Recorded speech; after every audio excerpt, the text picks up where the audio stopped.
ओम गणेशाय नमः। ओम नमः शिवाय। मैं निखिल ज्योतिष आचार्य आप सभी का मेरे चैनल पर पुनः स्वागत करता हूं। आशा करता हूं कि आप सभी स्वस्थ होंगे। महादेव की कृपा आप सभी पर सदैव बनी रहे। ये वीडियो मकर यानी कि कैप्रिकॉन के लिए बहुत विशेष है, क्योंकि यह वीडियो एक बहुत ही विशेष टॉपिक पर है। वो है जुलाई से दिसंबर 2026 के 13 महायोगों के बारे में। देखते ही देखते वर्ष का आधा भाग निकल गया है, आधा भाग शेष है, बल्कि आधे से भी कम। समय ऐसे ही दौड़ता है, हमें लगता है कि समय बहुत है, लेकिन समय बहुत नहीं होता। अभी लगता है कि शुरुआत ही हुई थी साल की और अब देखिए आधा साल यूं ही बीत गया। तो जो व्यक्ति समय को समझकर, समय को माप कर आगे बढ़ना चाहते हैं, उनके लिए अवश्य राशिफल बहुत महत्वपूर्ण होगा। क्योंकि इस राशिफल में आने वाले 6 महीनों में, जुलाई से दिसंबर में, कुछ ऐसे 13 महायोगों की बात करूंगा जो जीवन पर बहुत इम्पैक्ट डालें। जो मेरे बाकी राशिफल होते हैं साप्ताहिक, जो चंद्रमा पे आधारित होते हैं, मासिक राशिफल में मैं विशेष परिस्थितियों की बात करता हूँ, त्रिमासिक में ग्रहों के गोचर सारे 3 महीने के लिए, लेकिन वहां पर सारे ग्रहों का प्रभाव कहीं ना कहीं आ जाता है। यहाँ पर मैं हर ग्रह को ना लेकर कुछ विशिष्ट योगों की बात करूंगा। योग का अर्थ होता है जुड़ना, और जब हम ज्योतिष के संदर्भ में बोलते हैं तो वहां पे भी योग का अर्थ होता है जुड़ना। दो ग्रह परस्पर साथ में बैठकर योग बना सकते हैं। कोई ग्रह किसी भाव में जाकर योग बना सकता है। जैसे अगर आपके लिए बात करें तो बृहस्पति सप्तम में, क्योंकि केंद्र में उच्च की राशि के हैं, तो पंच महापुरुष योग बनाकर बैठे हुए हैं। दृष्टि से योग संबंध बनता है और नवपंचम योग भी बनता है, यानी कि दो ग्रह एक दूसरे से त्रिकोण में बैठे हैं, और ये नवपंचम योग यहां पर बहुत बनने वाले हैं। तो देखेंगे कि मकर के लिए जो ग्रहों का प्रभाव है क्या इंपैक्ट लेकर आएगा। ग्रहों के योगों की प्रेडिक्शंस के साथ साथ कहां पे उनका लाभ उठा सके, कहां पे उनका नेगेटिव इंपैक्ट से बचा जा सके, ये भी मैं बताने का प्रयत्न करूंगा। तो शुरू करते हैं इस बहुत ही विशेष टॉपिक का पहले महायोग के साथ। शुरू करते हैं पहले योग के साथ, जो कि है शिवराज योग, सूर्य बृहस्पति का साथ में आना। सूर्य एवं बृहस्पति ये वर्ष में एक बार तो अवश्य साथ में होते ही हैं, कभी कभी एक से ज्यादा बार भी इनकी युति हो जाती है। सूर्य प्रकाश, बृहस्पति ज्ञान, दोनों ही अथॉरिटी के ग्रह हैं, दोनों ही पावर के ग्रह हैं, दोनों ही ईगो के ग्रह हैं। लेकिन दोनों के जो ईगोज हैं, दोनों की जो अथॉरिटी है वो अलग जगह से आती है।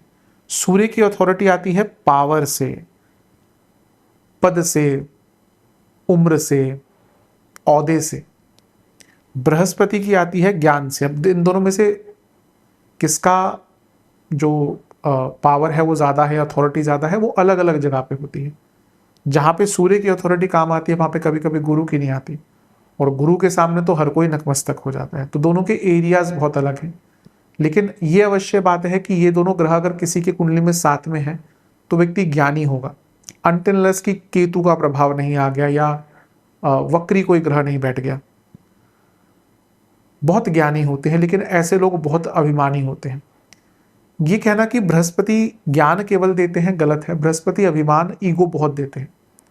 आप देखिए कई लोग, उनके पास थोड़ा सा ज्ञान आ जाता है ना, वो बहुत ईगोइस्टिक हो जाते हैं कि मुझे सब कुछ आ गया। इवन ज्योतिष जगत में लोग अपने आप को ब्रह्म स्वरूप मानने लगे हैं आजकल। लोगों की डेथ की प्रेडिक्शन कहते हैं, कोई कहता है कि मैंने लिख दिया तो गलत नहीं हो सकता। आजकल तो अलग ही एक ब्रीड एस्ट्रोलॉजर्स की आती है, पता नहीं कौन कौन से उपकरण, कोई चिड़िया पकड़कर, कोई कुछ और पकड़कर, और दुनिया भर की गलत प्रेडिक्शंस कर रहे हैं। और उसके बाद भी they have audacity to again come back and वो स्टूपिड प्रेडिक्शंस करते हैं, क्योंकि वो प्रेडिक्शन हो ही नहीं सकती। ये बोल देना कि एक टीम मैच जीत जाएगी, एक बार जीत गई तुक्के से, अगली बार जब हार गई तो फिर आप रीजंस लेके आ जाते हैं। तो ये सब बहुत अलग सी चीजें चल रही हैं। मंडेन एस्ट्रोलॉजी बहुत प्रिसाइज नहीं हो सकती, क्योंकि दुनिया भर की चीजें चाहिए होती है। अगर आपको दो टीमों का अगर प्रेडिक्शन करना, आपको सबके डेटा चाहिए, तब जाकर आप बोल सकते हैं। तो उसी प्रकार से जैसे मैंने कहा ना कि जैसे आजकल थोड़ा सा ज्ञान आ गया तो लोगों में ईगो बहुत आता है, वैसे ये दोनों ग्रह ईगो के हैं। तो आई थिंक पहले मैं नेगेटिव चीज से स्टार्ट करूंगा, थोड़ा ईगो कंट्रोल कीजिएगा, क्योंकि सप्तम भाव में है, मैरिड लाइफ में ईगो क्लैशेस होंगे, पर्सनल लाइफ में ईगो क्लैशेस होंगे, और इसके साथ ही बिजनेस में पार्टनर्स के साथ ईगो क्लैशेस हो सकते हैं। आपके अंदर बहुत ज्यादा अहम और अहंकार आ जाएगा, जिसके कारण थोड़ी प्रॉब्लम बढ़ सकती है, तो इसका ध्यान दीजिएगा। But on the positive note, 10वें से 10वें में इन दोनों का होना, प्रमोशन, सूर्य का स्पेशली होना कारक है प्रमोशन के, तो प्रमोशन का कारक बन जाते हैं। और ये दोनों ही ग्रह लग्न को देख रहे हैं, तो पद प्राप्ति, मान सम्मान का योग बहुत उच्च कोटि का बनता हुआ दिख रहा है। तो योग बहुत अच्छा है, इसका लाभ उठाइएगा। सूर्य आपके अष्टमेश है, बृहस्पति आपके 12वें घर के स्वामी है, ये सडन इनकम भी दिखाता है। और अगर बिजनेस की बात करें तो सप्तम से छठे और सप्तम से धन के स्वामी साथ में है। कोई लोन चाहिए था, कोई इन्वेस्टमेंट चाहिए थी आपको बिजनेस के लिए, उसका भी योग बन जाता है। ये दोनों ज्ञान के कारक भी हैं। सूर्य क्या है? धर्म, धर्म से संबंधित चीजों के कारक हैं। गुरु तो धर्म के ही कारक हैं। सूर्य देवालय के कारक हैं, शिवालय के कारक हैं। गुरु सनातन के कारक हैं। दोनों ही शिव भक्त हैं। तो यहाँ पे क्योंकि दोनों का लग्न पर प्रभाव होगा, तो आपको हो सकता है महादेव के किसी बड़े धाम में अचानक से जाने का अवसर प्राप्त हो जाए। सूर्य को तो कहीं ना कहीं महादेव का सबसे बड़ा उपासक कहा गया। ऐसा कहा जाता है कि जो सूर्य लोक है उसमें इतने शिवलिंग है कि गणना करना मुश्किल है। और बृहस्पति भी कहीं ना कहीं महादेव की उपासना करते हैं। जो भी ज्ञान है वो महादेव से निकला है। अगर कोई ये नहीं मानता तो कोरी कल्पना है। बाकी फिर कई स्वरूप हो सकते हैं ईश्वर के, पर ज्ञान, हर चीज की शुरुआत, वो जो बिंदु है, वो जो निराकार स्वरूप है ईश्वर का, वो केवल महादेव है और कोई नहीं। वही निराकार है, वही साकार है। शिवलिंग उनका निराकार स्वरूप है, जो महादेव की प्रतिमा दिखती है वो उनका एक साकार स्वरूप है। तो यहाँ पे जैसे मैंने कहा कि आराधना करने का टाइम है, मंदिरों में जाने का टाइम है। इन जगहों पे जाकर हमारे पाप ही कटते हैं। जब भी किसी धार्मिक जगह पे जाएं, दिल खोल कर डोनेशंस करें, क्योंकि वो आपके पाप कटने का योग होता है। तो इस समय का उपयोग कीजिएगा। बहुत अच्छा समय है कुछ एरियाज के लिए, लेकिन जो मैंने अहंकार की बात करी उसका ध्यान दीजिएगा। हाँ, बृहस्पति 12वें घर के स्वामी है, सूर्य अष्टमेश है, लग्न को देखना कुछ खर्चे आपके बढ़ा सकता है, इस पर ध्यान दीजिएगा। अगेन बृहस्पति 12वें घर के स्वामी है, सूर्य अष्टमेश है। हेल्थ वाइज थोड़ा अगर आपको कोई क्रॉनिक रोग चल रहा है उसको लाइटली मत लीजिएगा, लेकिन भौतिक रूपेण यानी कि भौतिक रूप से ये अच्छा योग दिख रहा है। चलते हैं अगले योग की तरफ, जो कि है वक्री शनि अतिचारी गुरु नवपंचम योग। ये योग आपके लिए तो बहुत विशेष होगा, सभी के लिए होगा, लेकिन मकर, कैप्रिकॉन क्यों विशेष है? इसलिए विशेष है क्योंकि आपके लग्नेश वक्री हो रहे हैं शनि। और ये शनि जब वक्री होते हैं तो they give us time to retrospect, यानी कि थोड़ा समय देते हैं। बैठो, सोचो क्या करना है, क्यों करना है। हमारी जिंदगी क्या है? एक रैट रेस बन चुकी है अधिकतम हम में से लोगों की। पैसा कमाना है, क्यों कमाना है, क्या करोगे उस पैसे का, ये आ जाएगा तो ये कर लेंगे, उससे खुशियां मिल जाएंगी क्या? कभी कभी ऐसी भावना आती है ना कि हम सोचते हैं कि भाई इतना पैसा कमा रहे हैं, क्या करेंगे अगर समय ही नहीं है उसको एंजॉय करने के लिए। कई लोगों की ऐसे हालात है, सैलरी है 1.5 2 2 2.5 5 लाख रुपए, but they do not have time to give to their families. एक बोल दो कि फैमिली ट्रिप प्लान करनी है तो एकदम तिलमिला से जाते हैं। तो जब लग्नेश आपके शनि आपके वक्री हो रहे हैं इतने लंबे अंतराल के बाद और इतने लंबे अंतराल के लिए, तो वो समय देते हैं कि थोड़ा अपनी प्रायोरिटीज चेक करो, रेट्रोस्पेक्ट, रीएनालाइज, एक प्रकार से आप रिकंस्ट्रक्ट कीजिए अपने जीवन को। और यहाँ पे बृहस्पति का प्रभाव है उन पर। मैं इस पर एक अलग से वीडियो बनाऊंगा, अवश्य पूरा प्रयत्न है मेरा कि अलग से वीडियो बन जाए, क्योंकि एक बहुत अनोखा योग है। क्योंकि शनि आखिरी बार मीन में अब बल्कि इस काल चक्र में वक्री हो रहे हैं, तो ये थोड़ा अलग कालखंड है, इसकी चर्चा हम करेंगे। शनि पर अतिचारी गुरु का प्रभाव, शनि जहां वक्री है पीछे जा रहे हैं, शनि आगे, बृहस्पति आगे, उनकी चाल बहुत अतिचारी है। तो तीसरे भाव में इस योग का बनना, नवपंचम योग, ये बताता है कि अब आपको ना अपने कंफर्ट जोन से भी निकलना पड़ेगा। बहुत एंजॉय कर लिया, जीवन बहुत सरल हो गया था ना, अब थोड़ा निकलना पड़ेगा, थोड़ा कंफर्ट जोन से निकलना पड़ेगा। और मैं हमेशा एक चीज कहता हूं, शनि देव जो अभी कर रहे हैं हमें बुरा लगता है। कई लोग तो ऐसे मैं तो कई बार देखता हूँ लोगों को पता भी नहीं होता ना ज्योतिष के बारे में, वो सबसे पहले यही बोलता है मेरा शनि खराब है। कई लोगों को देखा है मैंने, गलत चीजें हैं। शनि कुछ, हर ग्रह की कहानी सुनिए, हर ग्रह की अपनी पर्सनैलिटी है। शनि देव को जितना कोसोगे ना उतना उतना पछताओगे। कुछ उनके भी अपने इश्यूज रहे हैं, हर व्यक्ति के ट्रोमेटिक्स इश्यूज रहते हैं ना, शनि देव के भी रहे हैं। जो कोसता है उनको यकीन मानिए बहुत पछताता है, उनको मत कोसिए।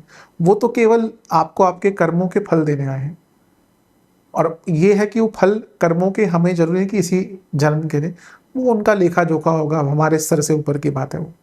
लेकिन यहाँ पर आपको अपने कंफर्ट जोन से निकलना पड़ेगा, यकीन मानिए, वरना काफ़ी परेशान हो सकते हैं, काफ़ी दिक्कत जीवन में आ सकती है। प्रयास कीजिए कि एक सरलता लाएं जीवन में, लेकिन वो पर्सनल लाइफ में होना चाहिए। बाकी एरियाज में आपको कंफर्ट जोन से निकलना पड़ेगा, अदरवाइज कहीं पीछे रह जाएंगे। मैं पूरा प्रयास है मेरा कि इसके बाद ये जो हो जाए वीडियोस, तो मैं इसी टॉपिक पर एक वीडियो शुरू करूंगा। लेकिन बुरा नहीं है, कंफर्ट जोन से निकलना पड़ेगा। चलते हैं अगले योग की तरफ, जो कि है राहु मंगल नवपंचम योग। बहुत श्रेष्ठ योग है।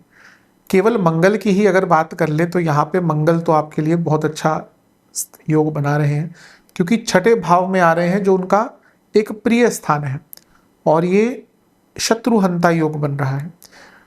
बुध की हम ज्यादा बात नहीं करेंगे, जैसा मैंने कहा, और हो सकता है कुछ ग्रहों की स्थिति में सही, इसमें उन पे फोकस नहीं कर रहा है, तो यहाँ पे उन्हीं योगों पे देखिएगा, क्योंकि मैं कई जगह पे नहीं हर ग्रह को देख रहा, तो बुध की चर्चा मैं यहाँ पे नहीं करूंगा, क्योंकि वो कुछ टाइम बाद आगे निकल भी जाएंगे। राहु मंगल नवपंचम योग। मंगल क्या है? Mangal brutal force, muscle power. Rahu implementation करवाते हैं। राहु क्या करते हैं? रिस्क लो। क्यों राहु प्रधान व्यक्ति जीवन में सफल हो जाते हैं? क्योंकि वो रिस्क लेते हैं। एक सीरीज आई थी ना, वो हर्षद मेहता जी की, वो कहते हैं रिस्क है तो इश्क है। तो ऐसा ही होता है, जो रिस्क लेता है वही कहीं ना कहीं थोड़ा सा जीवन में आगे बढ़ पाता है। तो ये रिस्क लेने का टाइम है। बहुत टाइम से सोच रहे थे कि भाई इन्वेस्ट करना है कहीं पर, थोड़ा आउट ऑफ बजट जा रहा है, थोड़ा खंगालिए अपने ऑप्शंस। अगर लग रहा है कि ऑप्शन कुछ मौका मिल रहा है, अवश्य उसको अपनाइए। बहुत टाइम से सोच रहे थे कि जॉब चेंज करनी है, अच्छी जॉब है हाथ में, लेकिन डर लगता था कि भाई नई जॉब में लोग नहीं मिलेंगे। अब भाई हर जगह अगर आगे बढ़ना है तो लोग तो नहीं मिलेंगे ही। मैंने अभी क्या बात करी थी, कंफर्ट जोन से निकलने का टाइम है। अब मंगल ने भी बोल दिया कि भाई अब आगे, अब ये कहाँ पे हो रहा है? अर्थ त्रिकोण में हो रहा है। तो this is the time to take command in your own hands. You need to take command in your own hands. यहाँ पे बदलाव लाने पड़ेंगे, यहाँ पे चेंजेस लाने पड़ेंगे, यहाँ पे आपको रिस्क लेने पड़ेंगे। मंगल आपके लाभेश है, तो इनकम में चेंजेस दिखा रहे हैं। बिजनेस करते हैं तो कुछ नया ट्राई कीजिए, जॉब करते हैं तो चेंज का प्रयत्न कीजिए, जॉब करते हैं तो मे बी बोलिए कि भाई मेरे को नए रोल्स चाहिए। राहु का प्रभाव है लाभेश पर, तो विदेश के जॉब के चांसेस बन जाते हैं। चौथे घर के स्वामी है मंगल, प्रॉपर्टी के कारक है मंगल। राहु का प्रभाव है, विदेश में प्रॉपर्टी लेना चाहते हैं, या अदरवाइज भी लाभेश है, नहीं है विदेश में, इंडिया में है, अपनी प्रॉपर्टी को एक्सीड करना चाहते हैं, नई प्रॉपर्टीज लेना चाहते हैं। बहुत अच्छा योग है। छठे भाव में है, लोन चाहिए प्रॉपर्टी के लिए, आराम से प्रॉपर्टी भी मिल जाएगी, लोन भी मिल जाएगा। तो मकर के लिए ये इंडिकेशन है कि भाई थोड़ा सा कंफर्ट जोन से निकलिए, क्योंकि समय डिमांड कर रहा है that you need to be out of your comfort zone. शत्रुहंता योग की बात कर लेते हैं। मंगल राहु, कोई लीगल केस चल रहा है, कोई कोर्ट केस चल रहा है, उससे निकलने का बहुत अच्छा मौका मिल जाएगा। बस ये प्रयत्न कीजिएगा कि यहाँ पे इतने आप एंटाइटल महसूस ना करें कि सब कुछ आपके हिसाब से होगा, क्योंकि ये भी हो सकता है कभी कभी आप बहुत एंटाइटल फील करें, आपको लगे नहीं ये ऐसा ही होना चाहिए। यहाँ पे जो होगा वो अभी के लिए तो आपके इच्छा अनुसार या वैसा नहीं होगा। रिस्क में ऐसा तो नहीं होता ना कि भाई आपके हिसाब से सब कुछ हो जाए, तो कुछ बदलाव का मौका है, कुछ रिस्क का मौका है, लेकिन it will be a rewarding risk. बस मैं हमेशा क्या कहता हूँ, रिस्क भी लीजिए तो कैलकुलेटेड रिस्क लीजिए। शत्रुहंता योग बहुत अच्छा, बाकी भी कई एरियाज पर इसका अच्छा प्रभाव है। हाँ, राहु मंगल छठा भाव वाणी का स्थान, एग्रेशन कहाँ से आएगा? वाणी से। वाणी पर नियंत्रण रखिएगा। ज़्यादा अगर लगता है परेशानी हो रही है तो दुर्गा माँ को आप गुलाब का पुष्प या कमल का पुष्प अर्पण कीजिएगा इस गोचर के आसपास। अवश्य जो राहु मंगल का उग्रता वाला प्रभाव है और जो अनियंत्रित प्रभाव है उस पर काबू आएगा। चलते हैं चौथे महायोग की तरफ, जो कि है सूर्य का राहु केतु एक्सेस में प्रवेश। वैसे एस्ट्रोनॉमिकली तो ये नहीं हो सकता कि कोई किसी एक्सेस में जा रहे हैं, पर हम ज्योतिष की भाषा में इसको बोल देते हैं कि एक्सेस में जा रहे हैं। वैसे तो देखिए, कुछ हम कहें कि बुध ग्रह साथ में गुरु के बैठे हैं, ऐसा हो ही नहीं सकता एस्ट्रोनॉमिकली, क्योंकि सारे ग्रह अपनी परिधि पर अपनी कक्षा में घूमते हैं। पर जब हम प्रत्यक्ष देखते हैं तो हमें लगता है कि दो ग्रह साथ में बैठे हैं। मैंने अपने दूसरे चैनल पर एक बार बनाई थी वीडियो, लगना क्या है, तो उसमें समझाने का प्रयास किया था। जिसको इंटरेस्ट है उस जाके देख सकते हैं। सूर्य केतु, देखिए सूर्य क्या है? हमारी आत्मा है, और हमारा दृष्टिकोण भी बहुत हद तक सूर्य से पूरा तो नहीं डिसाइड होता, लेकिन बहुत हद तक प्रभावित होता है। साल में 2 बार कहीं ना कहीं हमारे थोड़े थॉट्स, हमारे दृष्टिकोण थोड़े बदलते हैं। वो तभी होता है जब सूर्य 1 महीने के साथ केतु के साथ बैठते हैं, 1 महीने के साथ राहु के लिए राहु के साथ बैठते हैं। 6 महीने में कहीं ना कहीं हमारा प्रोस्पेक्टिव थोड़ा बदलता है, तो ये वैसा ही टाइम है। यहाँ पे सूर्य विपरीत राजयोग बना रहे हैं, पहली चीज, और केतु के साथ है, ये बहुत बड़ा चेंज दिखा रहा है। जॉब चेंज भी इंडिकेट हो सकता है, और सूर्य की हम बात कर रहे हैं तो कहीं ना कहीं आपका पूरे जीवन को देखने का नजरिया बहुत बदलने वाला है। वो वैसे भी होगा ही, क्योंकि अब राहु लग्न में आने वाले हैं। अभी हम अगस्त तक पहुंच गए हैं, सितंबर, अक्टूबर, नवंबर, 3 महीने में राहु लग्न में आ रहे हैं।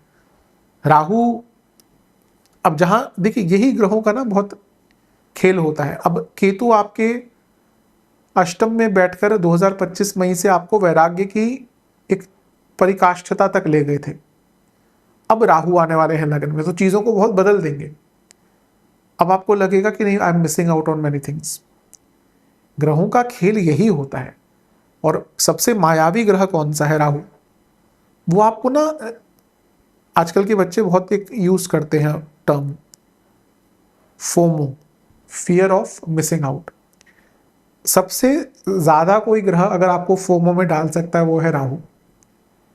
तो थोड़ा सचेत भी रहिए, क्योंकि बदलाव तो बहुत होने वाला है, और उसकी नींव यहीं पे सूर्य केतु रख देंगे। आपका पर्सपेक्टिव कई चीजों को लेकर चेंज हो जाएगा। करियर में बड़ा बदलाव आ सकता है।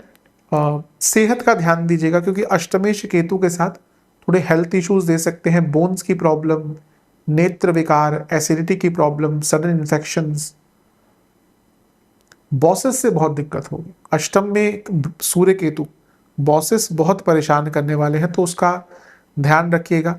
सूर्य शनि इस समय षडाष्टक में भी है, तो ये भी इंडिकेट कर रहा है, और ये नवम से 12वां भी है, तो बॉसेस से, मैनेजमेंट से प्रॉब्लम्स हो सकती है। लेकिन जैसे मैंने कहा, एक नए दृष्टिकोण के लिए अच्छा है। जो लोग कुछ भी जैसे गवर्नमेंट जॉब की तलाश कर रहे थे ना, उनके लिए थोड़ा अच्छा योग बन सकता है, स्पेशली जो जिनका फर्स्ट अटेम्प्ट नहीं है लेकिन 3-4 अटेम्प्ट दे चुके हैं, उनके लिए योग बहुत अच्छा है। अगर आप कुछ रिसर्च भी करते हैं, रिसर्च बेस करते हैं, तो उनके लिए भी ये योग बहुत अच्छा बनता है। तो ये योग बहुत अच्छा है कई एरियाज में। इन एरियाज में लाभ उठाने का प्रयत्न कीजिए। चलते हैं अगले योग की तरफ, जो कि है राहु शुक्र नवपंचम योग। शुक्र आपके 10वें घर में आ जाएंगे। ये होगा 5 सितंबर को, राहु शुक्र नवपंचम योग। शुक्र राहु कलयुग के कह सकते हैं कि बेताज बादशाह। भौतिकता के लिए पैसा बहुत दे सकते हैं, प्रसन्नता नहीं देते, क्योंकि वो भौतिक प्रसन्नता है। आपको लगा हाँ मेरी सैलरी होगी 5 लाख रुपए, बड़ा खुश हो जाएंगे। 1 महीने खुश रहेंगे, 2 महीने फिर लगेंगे क्या करेंगे इस 5 लाख का। यकीन मानिए भौतिकता या जो हम सोचते हैं ना कि इतना आ जाए इतना आ जाए, जब वो आ जाता है तो व्यक्ति सोचता है अब खुशी क्यों नहीं आ रही, क्योंकि बिना आध्यात्मिकता के खुशी नहीं आ सकती, बिना सरलता के आपको खुशी नहीं आ सकती, आप नहीं प्राप्त कर सकते यहाँ पे। लेकिन हम उस टॉपिक पे कभी बाद में बात करेंगे, क्योंकि यहाँ पे तो हमें राहु शुक्र की बात करनी है। राहु शुक्र माया, माया का खेल, बहुत अच्छा योग है। अगर आप पैसे के पीछे भागना चाहते हैं तो इससे अच्छा योग बन ही नहीं सकता। 10वें घर में शुक्र आ रहे हैं, राहु का प्रभाव, जॉब चेंज का बहुत अच्छा योग। शुक्र जो योग कारक है, योग कारक को राहु की इंटेंसिटी मिल गई, आपके इतने काम बन सकते हैं ना, यहाँ पर बहुत काम आपके बनते हुए दिख रहे हैं। कब की बात कर रहे हैं हम? सितंबर की। तो करियर में उछाल आ सकता है। स्टडीज, पंचमेश राहु के प्रभाव में, अगर आप एक स्टूडेंट हैं, विदेश में जाना चाहते हैं, ऑलरेडी विदेश में है, जॉब ढूंढ रहे हैं, बहुत अच्छा योग है। शुक्र यहाँ से चौथे घर को देख रहे हैं, योग कारक राहु के प्रभाव में चौथे घर को, विदेश के काम, इमिग्रेशन के काम हो, पीआर के काम हो, कोई और विदेश का काम हो, कोई विदेश में प्रॉपर्टी लेनी हो, बहुत अच्छा योग बन रहा है। तो जो योग है आपका ये बहुत पूर्ण है, संपूर्ण है, इसका लाभ उठाइएगा। राहु और शुक्र ये कई एरियाज में आपको बहुत तेज गति से लाभ दे सकते हैं। मैं फिर से कहूंगा, क्योंकि 10वां घर है यहाँ पर, और शुक्र जो है वो 10वें से अष्टम के स्वामी भी हैं। जॉब चेंज अगर करने का सोच रहे थे, यहाँ पे अगर कोई मौका मिलता है तो उसको एक्सेप्ट कर लीजिएगा। बहुत अलग प्रकार का अवसर आ सकता है, पैसा भी ज्यादा मिल सकता है, but this is a very high time to change your job. अगर आप देख रहे हैं, अब ऐसा तो नहीं कि हर मकर वाला जॉब चेंज देख रहा होगा, अगर आप उस कंडीशन में है तो अवश्य कर सकते हैं। 10वें घर के शुक्र लेकिन एक चीज हमेशा बढ़ाते हैं, मैं हमेशा बताता हूं इस चीज को, क्या है वो? Office politics. अब यहाँ पे ये राहु महाराज भी हैं, तो ये ऑफिस पॉलिटिक्स एक अलग प्रकार की रहेगी, जहां पर आपको आपके नाम को खराब करने का थोड़ा प्रयत्न होगा, लेकिन ये भरसक प्रयास जो है प्रभाव थोड़ा सा लेट देगा। मैं आऊंगा उस पर जब शुक्र वक्री होंगे, लेकिन यहाँ पे उसकी शुरुआत हो जाएगी। अच्छा योग है भौतिकता के लिए, वाहन लेना है, अगर आपको अपने लाइफस्टाइल को इंप्रूव करना है, बहुत अच्छा योग है, इसका उपयोग कीजिएगा। भौतिक, और सबसे बड़ी बात है योग कारक शुक्र राहु से प्रभावित और अच्छी स्थिति में। अच्छा, शुक्र यहाँ पे पंच महापुरुष योग भी बना रहे हैं, तो शुक्र का पंच महापुरुष योग है मालव्य, शुभता, सुंदरता, सौम्यता, सब कुछ जीवन में आएगा। तो बहुत अच्छा योग है, इसका उपयोग कीजिएगा। राहु शुक्र एक अच्छा कॉम्बिनेशन में विवाह भी अचानक से करा देता है, पर हमेशा मैं एक चीज कहता हूं, राहु के प्रभाव में विवाह जल्दबाजी में कभी मत किया कीजिए, क्योंकि राहु के प्रभाव में किया गया विवाह, मैंने क्या कहा था, राहु माया है। कई लोग यूं चुटकी बजाकर विवाह कर लेते हैं। मुझे याद है मेरे परिवार में ही किसी का विवाह होना था, मैंने कहा वेट कर लो, पर वो होता ना कि भाई प्यार में पड़े हैं तो भाई कौन मानता है। ठीक है भाई, मेरा काम एज अ ज्योतिष हमेशा यही होता है, मैं बता सकता हूँ, बाकी तो ईश्वर की कृपा है, ईश्वर के ऊपर है। मैंने उनको कहा था वेट कर लो, ये राहु का गोचर समाप्त होना चाहिए। आई थिंक अंतरदशा भी चल रही थी। नहीं, हम तो सोलमेट्स हैं। हमने कर लो भाई, सोलमेट्स मिल गए हैं तो मैं कौन हूँ फिर, बता। 6 महीने के अंदर विवाह टूट गया। दोनों एक तरह से मतलब कि बहुत जल्दी मिले, और आफ्टर 6 मंथ्स वो एक दूसरे के दुश्मन बन गए।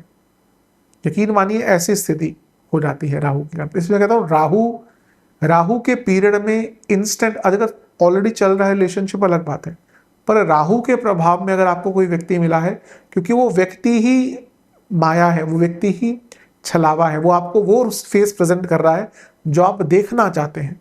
Rahu shows you that thing that you want to see. तो इसीलिए थोड़ा सा अगर विवाह की स्थिति बन रही है तो आराम से, भागते हुए नहीं कि अभी कल ही विवाह कर लेना है। टाइम लीजिए, जीवन भर का होता है भाई, कोई 3-4 महीने में क्या ऐसा हो जाएगा, थोड़ा पेशेंस रखिएगा। चलते हैं छठे योग की तरफ, जो कि है गुरु मंगल नीच भंग। इस साल का गोचर के हिसाब से one of the most strongest of योग, बहुत विशेष योग है। इसकी मैं चर्चा ऑलरेडी कई बार कर चुका हूं, वार्षिक में भी किया था, त्रिमासिक में भी किया था। वर्षों में एक बार ऐसा योग बनता है जहां पे मंगल का नीच गुरु के उच्च से भंग हो जाएगा। बृहस्पति आपके 12वें घर के स्वामी हैं और आपके तीसरे घर के स्वामी हैं। मंगल आपके लाभेश हैं और चतुर्थेश हैं सप्तम में। पहला तो फिर से प्रमोशन के बहुत अच्छे योग बन रहे हैं। अगर आप बहुत टाइम से बिजनेस स्टार्ट करना चाहते हैं, बहुत सुंदर योग है। बिजनेस करते हैं, 11वां 12वां और सप्तम से त्रिकोण नवम, बिजनेस में भाग्य का साथ मिलेगा, बिजनेस में इन्वेस्टर्स मिलेंगे आपको। मंगल जो लाभेश है, प्रॉपर्टी के कारक हैं, वो चौथे से 12वें, लग्न से 12वें के स्वामी के साथ है बृहस्पति। प्रॉपर्टी नहीं बिक रही थी सालों से, महीनों से नहीं, सालों से। होता है कई बार व्यक्ति के पास बहुत प्रॉपर्टी है, 2 फ्लैट लिए हुए हैं भाई गुड़गांव में, एक लिया हुआ है नोएडा में, कोई नहीं बिक रहा। ऑन पेपर्स तो आप करोड़पति हैं, 5 करोड़ का मालिक हैं आप, 2-2 करोड़ के गुड़गांव में, 1 करोड़ का नोएडा में, बिकते ही नहीं है। कितने लोगों के साथ स्थिति है, बिक गया तो बिक गया, लेकिन नहीं बिका तो हो सकता है 3 साल ना बिके। तो यहाँ पे एक योग बन रहा है कि आपकी बहुत लॉन्ग टाइम से अगर प्रॉपर्टी नहीं बिक रही है, वो बिक सकती है। बृहस्पति मंगल लग्न को देख रहे हैं, कोई प्रॉपर्टी है, कंस्ट्रक्शन कराना चाहते हैं, उसका भी योग है। और सप्तम में नीच भंग, यानी कि अगर आप बहुत टाइम से विवाह करना चाह रहे हैं, कोई कंपेनियन ढूंढ रहे हैं, कोई लॉन्ग टर्म कंपेनियन ढूंढ रहे हैं। आजकल लोगों का विवाह से विश्वास हटकर कंपेनियनशिप की तरफ ज्यादा जा रहा है, जो होगा। कई देशों में तो ये है, हमारे देश में भी ये आ रहा है। लोग सोच रहे हैं, क्वेश्चन कर रहे हैं कि क्या विवाहिक जीवन खुशियों की कसौटी है, क्या विवाहिक जीवन खुशियों की गारंटी है।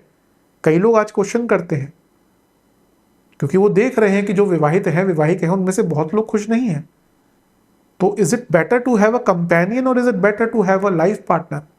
अब ये सबकी पर्सनल चॉइस हो सकती है, पर एक शिफ्ट मैंने देखा है जहां पे आज an idea of a good companion is more appealing to people rather than the idea of marriage.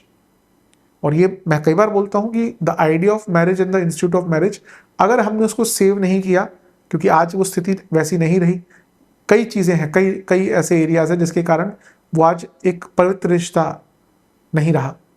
उसको हमें एज ए सोसाइटी ठीक करना पड़ेगा, otherwise marriage as an institute will collapse in next 10 years. ये होगा, कई देशों में तो है।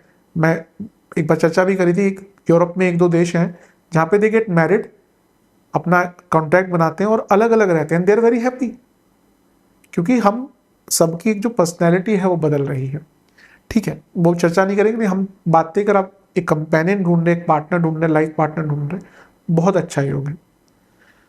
बिजनेस के लिए जैसे मैंने कहा, प्रमोशन के लिए बहुत अच्छा योग है। ध्यान ये देना है कि 12वें घर के स्वामी गुरु आपके चतुर्थेश के साथ हैं, तो ये थोड़ा एक्सीडेंट आदि का योग बनता है, इस पर ध्यान दीजिएगा। और सबसे महत्वपूर्ण चीज ये है कि ये पद प्राप्ति आपको बहुत बड़े स्तर पर करवा सकता है। लग्न पर दोनों का प्रभाव है और मंगल लग्न में उच्च के होते हैं, तो ये समय ना आपके लिए बहुत विशेष है। यहाँ पे आपकी कोई बहुत बड़ी इच्छा, बहुत ऐसी इच्छा जिसके बारे में आप बहुत टाइम से सोच रहे थे, वो इच्छा भी आपकी यहाँ पे पूर्ण हो सकती है। तो मेरे हिसाब से बहुत सुंदर समय है, इसका जितना लाभ उठा सकते हैं उतना आपके लिए कम है। गुस्से पर नियंत्रण करना पड़ेगा, ईगो पर नियंत्रण करना पड़ेगा और जल्दबाजी से बचिएगा। यहाँ पे आपके अंदर उग्रता थोड़ी सी ज्यादा रहेगी, जैसा मैंने कहा ना, उस पर नियंत्रण अवश्य रखिएगा। चलते हैं 7वें योग की तरफ, जो कि है शुक्र वक्री राहु दृष्टि प्रभाव। ये जो भी मैंने राहु और शुक्र की बढ़ाइयां करी थी, थोड़ी चीजें बदलेंगी। अच्छा, शुक्र की एक खासियत है, केंद्र भावों में कभी कभी वक्री शुक्र बहुत अच्छा रिजल्ट देते हैं। तो मुझे लगता है करियर पे इसका बहुत इंपैक्ट नहीं होगा बुरा, बल्कि आपका पैसा, सडन न्यू रोल्स आपको मिल सकते हैं। प्रॉब्लम वही थी जो मैंने अंकित करी थी कि यहाँ से जो ऑफिस पॉलिटिक्स की बुनियाद 2 सितंबर को राहु शुक्र ने रखी थी, अब वो अपनी चरम सीमा पे पहुंच जाएगी। इतने गंदे स्तर की ऑफिस पॉलिटिक्स होगी जहां पर कुछ भी हो सकता है। अभी रिसेंटली एक टीवी एक्ट्रेस है, उन्होंने बोला कि मैंने किसी पर एक सेक्सुअल असॉल्ट के फॉल्स चार्जेस लगाए थे, शी इज एक्सेप्टिंग इट, और आज उनके खिलाफ कुछ नहीं हो रहा। बल्कि मेरे हिसाब से तो ये गलत है, अगर वो बोल भी रही है और कोई उसके लिए कुछ कर नहीं रहा, बल्कि आपने किसी महिला पुरुष छोड़े किसी पर भी इस प्रकार के अपराध एक जब हुआ ही नहीं है, बैक स्टोरी अलग हो सकती है कुछ भी, लेकिन वो जब बोल रही है कि मैंने गलत फॉल्स सेक्सुअल असॉल्ट के वो लगाए हैं और कुछ भी उनके खिलाफ नहीं हो रहा। तो ये चीज़ तो बहुत ही अलग सी मुझे लगी, पहली बार सुनकर मुझे लगा कि वो एक्सेप्ट कर रही है और no one is reacting to that. अलग हो सकती है लोगों की संवेदनाएं, पर ये तो मेरे हिसाब से कहीं भी सही नहीं है। तो यहाँ पे आप महिला हैं, आप पुरुष हैं, जब साथ में काम करते हैं तो कभी कभी चीज़ें कॉम्प्लिकेटेड हो सकती हैं। तो यहाँ पे अपनी इमेज का, स्पेशली इस एरिया में, हेल्दी फ्लर्टिंग, इन सब से बचिएगा क्योंकि आपके विरुद्ध चीज़ें जा सकती हैं। एंड ऑल्सो ये मैरिड लाइफ और लव लाइफ में प्रॉब्लम लाएगा क्योंकि शुक्र है, वक्री हैं, अभी इनके साथ बुध है, वो भी कुछ टाइम में वक्री हो जाएंगे, सूर्य भी आने वाले हैं। तो लव लाइफ, मैरिड लाइफ में प्रॉब्लम बढ़ेगी। कार्य क्षेत्र में ऑफिस पॉलिटिक्स भयंकर रहेगा, लेकिन धन बढ़ता हुआ दिख रहा है। धन के रूप में मुझे लगता है यहाँ पे ना, आई थिंक आपको और अच्छी अपॉर्चुनिटीज करियर में मिलेंगी और उसके कारण लोग ज्यादा आपसे जलेंगे यहाँ पे। तो जेलसी की भावना से थोड़ा अपने आप को बचा कर रखिए। चलते हैं अगले योग की तरफ। यहां से देखिए थोड़ी कारक क्षेत्र में स्थिति बिगड़ती हुई दिख रही है, जीवन में भी, क्योंकि ये जो अगले दो योग हैं ये थोड़े कष्टकारी हैं। यहाँ पे अगले क्या जो भी हमने बात करी इसके वक्री, इसको और जो अब आने वाला है, सूर्य नीच के हो जाएंगे 10वें घर में। अब यहाँ से ना, जो मैंने ऑफिस पॉलिटिक्स की बात करी थी, वो बहुत गंभीर स्थिति में आ सकती है, जहां पर फिर से कहूंगा राशिफल का फायदा उठाना है। अक्टूबर से मौन व्रत रख लीजिएगा, बल्कि सितंबर से बहुत टू द पॉइंट काम से काम रखें, वरना आपके लिए अक्टूबर नवंबर स्पेशली, क्योंकि सब ये कारक क्षेत्र में हो रहा है, it can even lead to loss of your job, because अष्टमेश नीच के, वक्री शुक्र, और ये बुध भी वक्री होने वाला, आपको पता ही नहीं चलेगा ये हो क्या गया। आपने कोई मजाक में कोई बात कही थी, वो मजाक की बात घूमते घूमते ऐसे आ गई कि आपने कुछ बहुत ही बुरा कर दिया। फिर से कहूंगा मकर वालों को, इन सितंबर, अक्टूबर, इवन नवंबर तक, वो जैसे घोड़ा होता है ना कि अपना ऐसे वो लगाते हैं उनके आंखों के दोनों तरफ, गए ऑफिस, काम करा, वापस आ गए, यही कीजिएगा और मत कीजिएगा। ये सारे ग्रह चौथे घर पर बैठ प्रभाव डाल रहे हैं। It can create havoc in your personal life, professional life, सब कुछ जो लग रहा था ना, अभी प्रमोशंस हो रही हैं, रिकॉग्निशन मिल रहा है, वो सब एकदम नीचे गिर जाएगा। मैं हमेशा कहता हूं कि ज्योतिष, आपको लगता है मैं नेगेटिव प्रेडिक्शन दे रहा हूं, मैं उस प्रकार से नहीं सोचता कभी। अगर कुछ दिखता है जहां पे आपको केयरफुल रहना है, अवश्य मैं बताता हूं। मैंने जुलाई में वीडियोस बनाई थी कि जुलाई अच्छा नहीं जाएगा कई लोगों के लिए, लोगों ने नेगेटिव कमेंट्स भी किए। आज वही कई लोग कहते हैं आज 7 जुलाई है, मेरी जॉब चली गई, आज बुध बकरी हुआ, आपने कहा था जॉब जा सकती है, आज मेरी जॉब चली गई। तो ये एक ज्योतिष एक इंडिकेशन हो सकता है। अगर मैं कुछ नेगेटिव कह रहा हूं, वो आपकी भलाई के लिए है कि आपको ज्यादा वहां पर केयरफुल रहना है। अब आपको अगर आदत है कि आपको रोज वो करोड़पति बनने वाले राशिफल देखने हैं, तो आप वही देखिए, है ना, फील गुड वाले कई राशिफल आते हैं।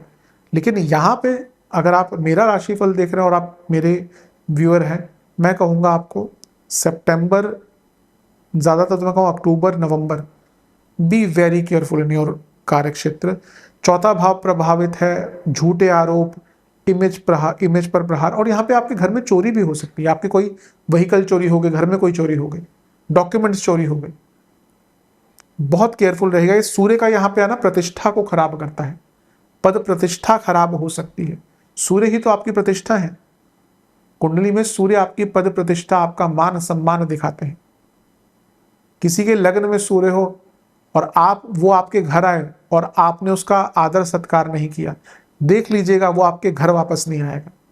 सूर्य को चाहिए वो, सूर्य क्योंकि मान सम्मान, पद प्राप्ति, पद औदा, और उनको मिलता भी है। आप देखिए कि किसी का सूर्य बहुत अच्छा, वो किसी के घर जाएंगे ना, लोग अपने आप आवभगत में लग जाते हैं, अगर बहुत अच्छा सूर्य है तो यहाँ पे अपना पद प्रतिष्ठा, मान सम्मान बचाकर रखिए। Be very attentive, be very careful, personal life, professional life, हर चीज में be very subtle, be very conscious, be very cautious. चलते हैं अगले योग की तरफ, जो कि है गुरु केतु योग। गुरु केतु का मिलन हो जाएगा, अष्टम में गुरु आ जाएंगे, तो ये एक बहुत महत्वपूर्ण योग है आपके लिए। देखिए गुरु और केतु, एक बृहत ज्ञान तो एक सूक्ष्म ज्ञान है, लेकिन अष्टम भाव, ये एडिक्शंस को छुड़वाने वाला योग है। कभी कभी क्या होता है ना, हमें जीवन में किसी चीज की लत पड़ जाती है, हमें को लगता है कि हम इसको छोड़ ही नहीं सकते। कोई व्यक्ति को पिज्जा की बहुत आदत है, मैं पिज्जा छोड़ ही नहीं सकता। कोई को, किसी को बर्गर की, किसी को ड्रिंक्स की, किसी को अल्कोहल की, किसी को दुनिया भर के आजकल तो सब्सटेंसेस अवेलेबल है, या किसी को किसी व्यक्ति विशेष की आदत पड़ गई। आदत बहुत बुरी चीज है। अगर आप किसी पे डिपेंडेंट हो गए किसी भी प्रकार से, इमोशनली, फिजिकली, वो चीज आपको तहस नहस कर सकती है। क्यों हमारे शास्त्र, हमारा विद्या, हमारा सनातन धर्म यही बोलता है कि अहम ब्रह्मस्मि। जो अपने आप को नहीं समझता, अपने आप से पारंगत और खुश नहीं रहता, अपने आप की कंपनी में कंफर्टेबल नहीं होता, वो दुखी रहेगा। ये सत्यता है। ओशो महाराज कहते थे ना कि साइलेंस जो है वो बुद्धिमान के लिए तो स्वर्ग समान है, और एक मूर्ख के लिए बहुत, वो एक नरक सा हो जाता है। तो ये वो टाइम है जब आपको किसी चीज ने अपने माया में लपेट रखा है, कोई भी हो सकता है, वो माता पिता का प्यार हो सकता है, बच्चों का प्यार हो सकता है। लोग अपने बच्चों के प्यार में अंधे हो जाते हैं, अपना जीवन छोड़ देते हैं, और बच्चे हुए 30 वर्ष के तो टाटा बाय बाय बोलकर अलग चले जाते हैं। फिर उनको रियलाइज होता है कि हमने तो अपना पूरा जीवन इनके लिए काट दिया। भाई आपको बोला था आप अपना जीवन जीते, उनको अपना जीवन जीने देते। एक्सपेक्टेशंस है ना, अब गलत नहीं कह सकते उनको, पर एक्सपेक्टेशंस ऑलवेज हर्ट। तो यहाँ पे जो एक्सपेक्टेशंस आपके करीब थी, आपने कुछ हर्ट होगा, ये तो सत्यता है। व्यक्ति वैराग्य, अकेलेपन तक तब तक नहीं जाता जब तक उसको कहीं से लात नहीं पड़ती। वो प्यार में हो, मोहब्बत में हो, पैसे को हो, कुछ भी हो, कहीं ना कहीं से तो व्यक्ति को कुछ बुरा अनुभव मिलता है, दिल टूटता है। दिल टूटता है, फिर व्यक्ति को लगता है कि हाँ कुछ तो अब ठीक करना पड़ेगा। तो यहाँ पे जैसे मैंने कहा ना, it is a very good time to get out of your addictions. कुछ ऐसी चीज़ जिसके पीछे आप भाग रहे हैं, नहीं प्राप्त हो रही, कुछ ऐसी चीज़ जिसको आपको लग रहा है कि मैं इसके बिना नहीं रह सकता, अपनी बुरी आदतें हैं उनको छोड़िए। इससे अच्छा टाइम आपको नहीं मिल सकता। चलते हैं अगले योग की तरफ, जो कि है शुक्र पतित और शनि का प्रभाव, दृष्टि योग। यह है आपका 10वें नंबर का योग। शुक्र पतित हो जाएंगे, मैंने कहा ना शुक्र की अवस्था बहुत अच्छी नहीं है। शुक्र पतित हो जाएंगे और नीच के हो जाएंगे, और यहाँ पर शनि से दृष्टि हैं जो खुद वक्री हैं। अब एक लग्नेश वक्री, आपके योग कारक भी वक्री, वो भी नीच की अवस्था के। तो फिर से कहूंगा मकर वालों को कि आपका ये जो 6 नवंबर से 16 नवंबर तक का टाइम है, बहुत क्रिटिकल है। मैरिड लाइफ, लव लाइफ, अब ये नवम भाव यानी कि मैनेजमेंट का साथ नहीं मिलेगा, बॉसेस का साथ नहीं मिलेगा। आपको लग रहा है कि आपके कार्य क्षेत्र में दिक्कत आ रही है, आपके बॉसेस आपको बचा लेंगे, पता चलेगा कि वही तो षड्यंत्र के रचयिता हैं, चाणक्य तो वही हैं। ये भी कई बार होता है। सपोज एक टीम है, उसमें एक बॉस है, लेकिन एक एम्प्लॉय बहुत राइज कर रहा है, तो वो बॉस क्या करता है, वो उस एम्प्लॉय को नीचे गिराने के लिए ऐसे षड्यंत्र रचते हैं। मैं कहता हूं ना कि शुक्र है मैंने तो बहुत जॉब करी नहीं, लेकिन इतना क्योंकि लोगों से बात करने का एक्सपीरियंस हो गया है, ज़्यादातर तो मेरे क्लाइंट्स कॉर्पोरेट सेक्टर से ही होते हैं, तो इतना समझ आ गया कि लोग जब करने पे आते हैं तो कोई स्तर नहीं छोड़ते। तो यहाँ पे फिर से कहूँगा बी वेरी केयरफुल। आपके योग कारक पतित होकर वक्री हुए हैं, लग्नेश वक्री हैं, काम बहुत अटकेंगे। जो भी महत्वपूर्ण कार्य है ना आपके, वो अक्टूबर में कर लीजिएगा। नवंबर में अपने महत्वपूर्ण कार्य मत कीजिएगा, क्योंकि अटक सकते हैं और बेकार हो सकते हैं। लव लाइफ, मैरिड लाइफ, दोनों में बहुत प्रॉब्लम आ सकती है, और ये टाइम बहुत अनसर्टन रहेगा। आपको समझ नहीं आएगा कि हो क्या रहा है। कभी कभी होता है ना कि एक साथ आपदा आ गई, जॉब में प्रॉब्लम आ गई, पर्सनल लाइफ में प्रॉब्लम आ गई, घर में कोई दिक्कत आ गई, ये वैसा ही टाइम रहेगा। ज़्यादा अगर परेशानी फील होती है तो भैरव जी की उपासना कीजिए, भैरव चालीसा का पाठ कीजिए,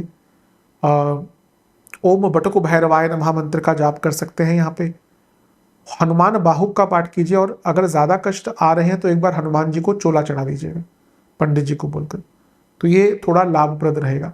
लेकिन थोड़ा कष्टकारी टाइम है ये, फिर से कहूँगा।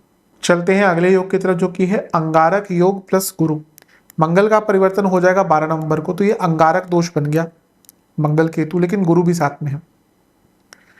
अगेन इनकम में बदलाव, बिजनेस के लिए बहुत अच्छा, बिजनेस में स्ट्रेटेजी चेंज, पैतृक संपत्ति के लिए बहुत अच्छा, विदेश के कार्य पूर्ण करने के लिए बहुत अच्छा। लेकिन मैरिड लाइफ पर इसका ना बहुत इंपैक्ट नेगेटिव दिखेगा।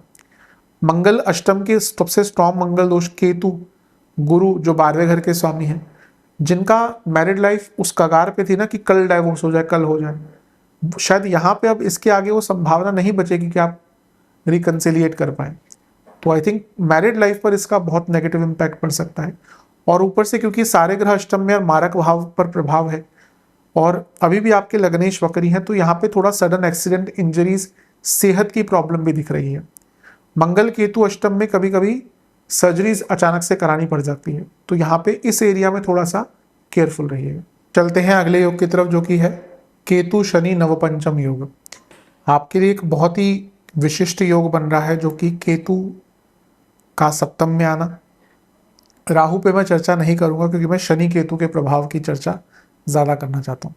फिर से मैं कहूँगा, अभी मैंने बात करी थी अष्टम भाव के बृहस्पति केतु की, this is on the same term. सप्तम भाव हमारी प्रायोरिटीज बदलता है, हमारा जीवन का बैलेंस बदलता है।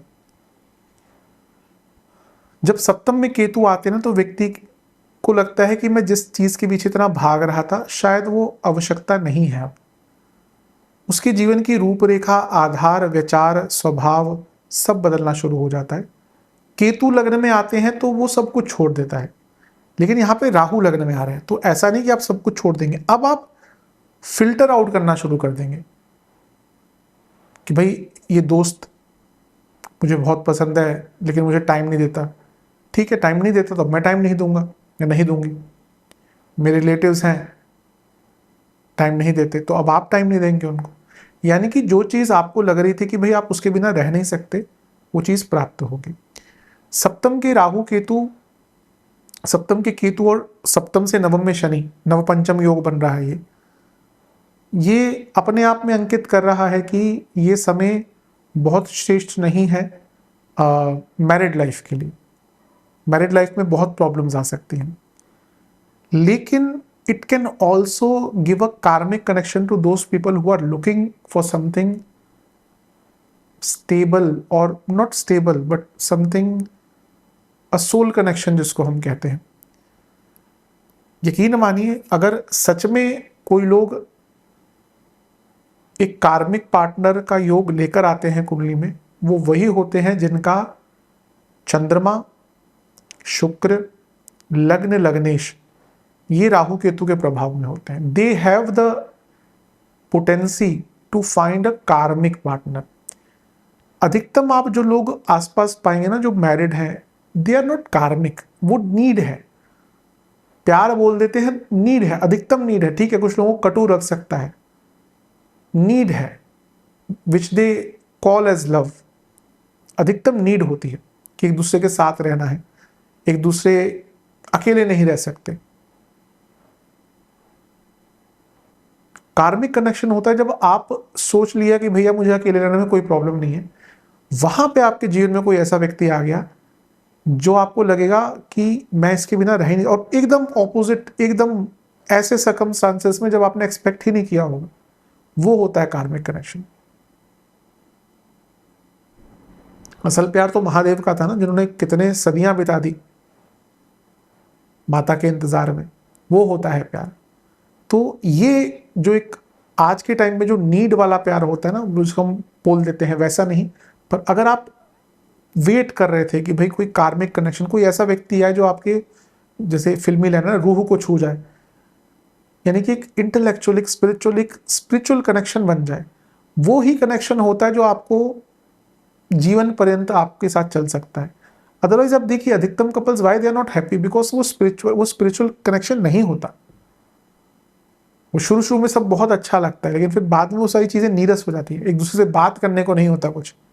इसलिए मैरिज शुड बी, वहां पे ठीक है आकर्षण वगैरह सब अलग बात है, लेकिन अगर आपका किसी से स्पिरिचुअल कनेक्शन होगा ना, तो उनको मत जाने दीजिए होंगे। तो यहाँ पे ऐसा लग रहा है कि कुछ लोगों के लिए जिनकी मैरिड लाइफ, मतलब जिनका विवाहिक जीवन है, उनके लिए तो अच्छा नहीं है कतई, पर जो ऑलरेडी एक कनेक्शन की तलाश में थे, किसी व्यक्ति की तलाश में थे कि मेरे जीवन में कोई आ जाए, उनके लिए बहुत अलग सी अपॉर्चुनिटी हो सकती है।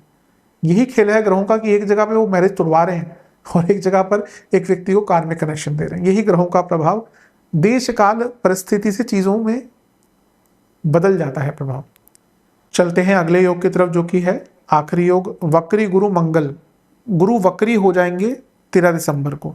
यहाँ पे थोड़ा अटेंटिव रहेगा। विपरीत राजयोग तो बन रहा है गुरु का, लेकिन यहाँ पे प्रॉब्लम्स आ सकती हैं, सेहत की, सडन एक्सपेंसेस, थोड़े एक्सीडेंट के योग और इंजरीज के योग भी बनते हैं। तो साल का अंतिम भाग थोड़ा केयरफुल रहिए, यात्रा वगैरह से थोड़ा सा बचिएगा। और क्योंकि मंगल भी हैं जो आपके चतुर्थेश हैं, तो फैमिली इश्यूज भी हो सकते हैं, प्रॉपर्टी को लेकर इश्यूज भी हो सकते हैं। कोई सडन इन्वेस्टमेंट से आपको बचना है साल के अंत में। तो ये साल के अंत में वक्री गुरु थोड़ा सा नेगेटिव इम्पैक्ट देकर जा सकते हैं। तो ये था एक लेखा जोखा 6 महीने का। बहुत कुछ बदल रहा है और इस बदलाव को अपने जीवन में ढाल कर इसके हिसाब से अपने जीवन को जीने का प्रयास कीजिएगा। आशा करता हूँ कि वीडियो काम आएगा। चैनल पर नए हैं सब्सक्राइब कीजिए, वीडियो को लाइक कीजिए। मिलता हूँ अगली वीडियो में, तब तक के लिए ओम नमः शिवाय।